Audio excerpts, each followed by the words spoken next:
Lubbock-Cooper JV. Taking on Frenship Memorial, the Panthers' first ever game. Former Muleshoe head coach Jason Richards leading Memorial. Luke Bocanegra faking the handoff, going right, running through over a few Pirates. Memorial up 7-0. Lubbock-Cooper JV responds. Ontarius Johnson gets the call and the ball.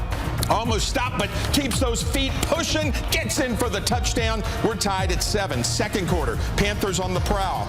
Gina Roberts getting into the end zone, 14-7, Frenship Memorial. The Panthers get their first ever win, 48-7. Congrats to Coach Richards and the Panthers.